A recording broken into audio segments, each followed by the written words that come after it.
ಇದು ನಿಜಕ್ಕೂ ಘೋರ ದುರಂತ. ಯಮದೂತನೇ ರ್ಯಾಲಿಗೆ ಬಂದಂತಹ ಸನ್ನಿವೇಶ. ತಮಿಳುನಾಡಿನಲ್ಲಿ ಸಂಭವಿಸಿರುವಂತಹ ಕಾಲ್ತುಳಿತ ಮಾರಣ ಹೋಮಕ್ಕೆ ಕಾರಣ ಆಗಿದೆ. ಟಿವಿಕೆ ಪಕ್ಷದ ಸಂಸ್ಥಾಪಕ ದಳಪತಿ ವಿಜಯ್ ಅವರನ್ನ ನೋಡೋಕೆ ಬಂದವರು ಶವವಾಗಿ ಮನೆಗೆ ಹೋಗಿದ್ದಾರೆ. 40ಕ್ಕೂ ಹೆಚ್ಚು ಮಂದಿ ಯಮಲೋಕಕ್ಕೆ ರ್ಯಾಲಿ ಮಾಡಿದ್ದಾರೆ. ಅಭಿಮಾನದ ಪರಾಕಾಷ್ಠೆಗೆ ಕರೂರಿನಲ್ಲಿ ಸಾವಿನ ಮೆರವಣಿಗೆ ನಡೆದು ಹೋಗಿದೆ.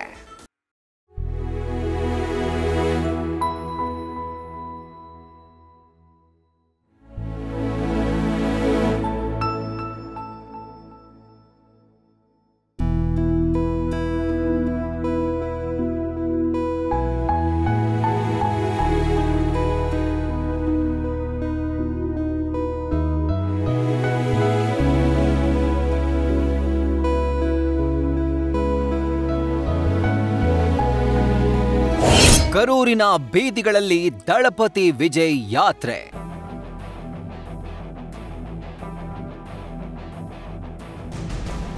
ತಳ್ಳಾಟ, ನೂಕಾಟ, ನೂಕುನುಗ್ಗಲಾಗಿ ಕಾಲ್ತುಳಿತ.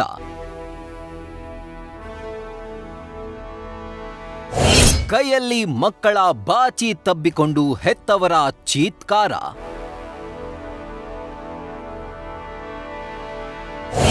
ಉಸಿರುಗಟ್ಟಿದ ಜನರನ್ನ ಬದುಕಿಸಲು ಹರಸಾಹಸ.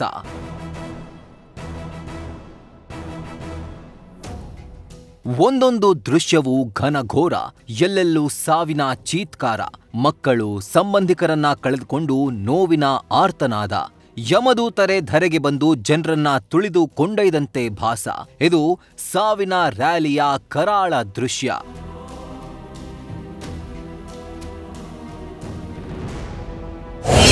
ದಳಪತಿ ವಿಜಯ್ ರ್ಯಾಲಿಯಲ್ಲಿ ಕಾಲ್ತುಳಿತ, ಘೋರ ದುರಂತ. ಸಾವಿನ ಸಂಖ್ಯೆ 40ಕ್ಕೆ ಏರಿಕೆ. 100ಕ್ಕೂ ಹೆಚ್ಚು ಜನರಿಗೆ ಚಿಕಿತ್ಸೆ.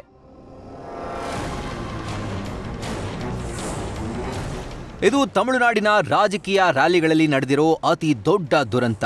ಎಂದು ಕಂಡು ಕೇಳರಿಯದ ಸಾವಿನ ರ್ಯಾಲಿ. ಟಿವಿಕೆ ಪಕ್ಷದ ಸಂಸ್ಥಾಪಕ ದಳಪತಿ ವಿಜಯ್ ಕೈಗೊಂಡಿದ್ದ ರ್ಯಾಲಿ ಸಾವಿನ ರಹದಾರಿಯಾಗಿ ಮಾರ್ಪಟ್ಟಿದೆ. ಅಭಿಮಾನದ ಪರಾಕಾಷ್ಠೆಯೋ, ನೆಚ್ಚಿನ ನಟನ ನೋಡುವ ಧಾವಂತವೋ, ಷಡ್ಯಂತ್ರವೋ, 10 ಮಂದಿಯ ಪ್ರಾಣ ಪಕ್ಷಿ ಹಾರಿ ಹೋಗಿದೆ.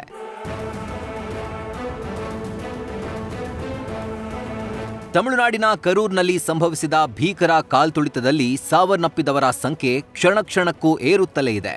ನಿನ್ನೆ ರಾತ್ರಿವರೆಗೂ 38 ಇದ್ದ ಸಾವಿನ ಸಂಖ್ಯೆ ಇವತ್ತು ಸಂಜೆ ವೇಳೆಗೆ 40ಕ್ಕೆ ಏರಿಕೆಯಾಗಿದೆ. 16 ಮಂದಿ ಮಹಿಳೆಯರು, 8 ಮಕ್ಕಳು ಸೇರಿ 40 ಮಂದಿ ಕಾಲ್ತುಳಿತಕ್ಕೆ ಬಲಿಯಾಗಿದ್ದಾರೆ. ಮೃತಪಟ್ಟ 40 ಜನರಲ್ಲಿ 35 ಶವಗಳ ಗುರುತು ಪತ್ತೆಯಾಗಿದೆ. ಕರೂರಿನ 29 ಮಂದಿ ದುರಂತದಲ್ಲಿ ಅಸುನೀಗಿದ್ದಾರೆ. ಈರೋಡ್, ತಿರುಪುರ, ಧಾರಾಪುರಂನ ತಲಾ 2 ನಿವಾಸಿಗಳು ಸಾವಿನ ಮನೆಯ ಕದ ತಟ್ಟಿದ್ದಾರೆ.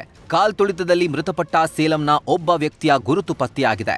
ಇನ್ನು 4 ಮಂದಿಯ ಗುರುತು ಪತ್ತೆಯಾಗಿಲ್ಲ ಎಂಬ ಮಾಹಿತಿ ಇದೆ. ಇನ್ನು ತಮ್ಮ ಮಕ್ಕಳನ್ನು, ಪತಿಯನ್ನು, ತಂದೆಯನ್ನು ಕಳೆದುಕೊಂಡ ಕುಟುಂಬಸ್ಥರ ನೋವಿನ ಚೀತ್ಕಾರ ದೇವಲೋಕ ಮುಟ್ಟಿದೆ.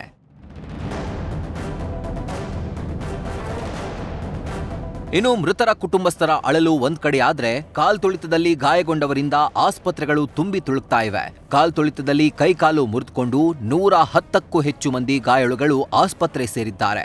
ಆಸ್ಪತ್ರೆಯ ಬೆಡ್ ಮೇಲೆ ಮಲಗಿ ತಮಗಾಗಿರೋ ಗಾಯದ ನೋವು ತಾಳೋಕಾಗದೆ ಒದ್ದಾಡ್ತಿದ್ದಾರೆ.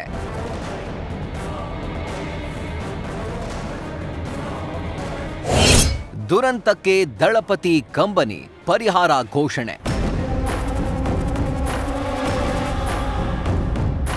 ಟಿವಿಕೆ ಪಕ್ಷದ ರ್ಯಾಲಿಯಲ್ಲಿ ನಡೆಯಬಾರದ ದುರಂತ ನಡೆದು ಹೋಗಿದೆ. ಇದು ನಟ, ರಾಜಕಾರಣಿ ದಳಪತಿ ವಿಜಯ್ ಮನಸ್ಸಿಗೆ ಘಾಸಿಯನ್ನ ಉಂಟು ಮಾಡಿದೆ. ತಮ್ಮನ್ನ ನೋಡಲು ಬಂದವರು ಶವವಾಗಿ ಹೋಗಿದ್ದು ಕೇಳಿ ವಿಜಯ್ ನೋವಿನಲ್ಲೇ ಸಂತಾಪ ಸೂಚಿಸಿದ್ದಾರೆ. ಅಲ್ಲದೆ ಮೃತಪಟ್ಟವರ ಕುಟುಂಬಸ್ಥರಿಗೆ ತಲಾ 20 ಲಕ್ಷ ರೂಪಾಯಿ ಪರಿಹಾರ ಘೋಷಣೆ ಮಾಡಿದ್ದಾರೆ. ಅಲ್ಲದೆ ಗಾಯಾಳುಗಳಿಗೆ ತಲಾ 2 ಲಕ್ಷ ರೂಪಾಯಿ ಪರಿಹಾರ ನೀಡೋದಾಗಿ ತಿಳಿಸಿದ್ದಾರೆ.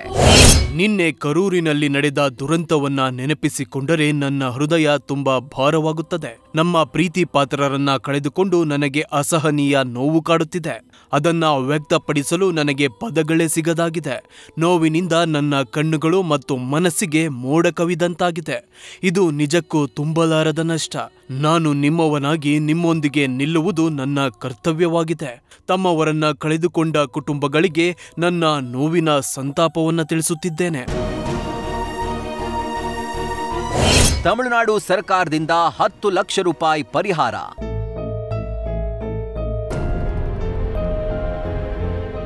ಸಾವಿಗೆ ಪರಿಹಾರ ಅನ್ನೋದು ಸಮನಲ್ಲ. ಆದರೂ ನೊಂದವರ ಬದುಕಿಗೆ ಆಸರೆಯಾಗಲು ತಮಿಳುನಾಡು ಸರ್ಕಾರ ಪರಿಹಾರ ಘೋಷಣೆ ಮಾಡಿದೆ. ಕಾಲ್ತುಳಿತ ದುರಂತದಲ್ಲಿ ಮೃತಪಟ್ಟವರ ಕುಟುಂಬಗಳಿಗೆ ಸಿಎಂ ಸ್ಟಾಲಿನ್ ತಲಾ 10 ಲಕ್ಷ ರೂಪಾಯಿ, ಗಾಯಾಳುಗಳಿಗೆ ತಲಾ 1 ಲಕ್ಷ ರೂಪಾಯಿ ಪರಿಹಾರ ಘೋಷಣೆ ಮಾಡಿದ್ದಾರೆ.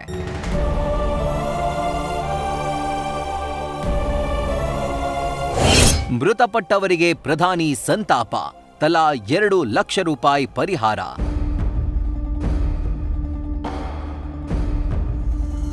ವಿಜಯ್ ರಾಜಕೀಯ ರ್ಯಾಲಿಯಲ್ಲಿ ಮೃತಪಟ್ಟವರ ಕುಟುಂಬಸ್ಥರ ನೋವಿಗೆ ಪ್ರಧಾನಿ ನರೇಂದ್ರ ಮೋದಿ ಮನ ಮಿಡಿದಿದೆ. ಮೃತರ ಕುಟುಂಬಗಳಿಗೆ ಪ್ರಧಾನಿ ಸಂತಾಪ ಸೂಚಿಸಿದ್ದಾರೆ.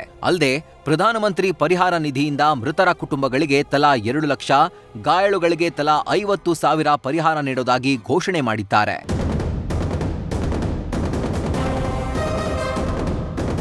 ನಿಜಕ್ಕೂ ನಡೆಯಬಾರದಂಥ ಘಟನೆ ನಡೆದು ಹೋಗಿದೆ. ಘೋರ ದುರಂತ ಕಂಡು ಇಡೀ ದೇಶದಲ್ಲಿ ಸೂತಕದ ಛಾಯೆ ಆವರಿಸಿದೆ. ನವರಾತ್ರಿ ಹೊತ್ತಲ್ಲಿ 40 ಮಂದಿ ಸಾವಿನ ರಾತ್ರಿ ಕಂಡಿದ್ದಾರೆ. ಇದೀಗ ತಮ್ಮವರನ್ನ ಕಳೆದುಕೊಂಡು ಮೃತರ ಕುಟುಂಬಸ್ಥರ ಬಳಿ ಉಳಿದಿರೋದು ಬರೀ ಕಣ್ಣೀರು ಮಾತ್ರ.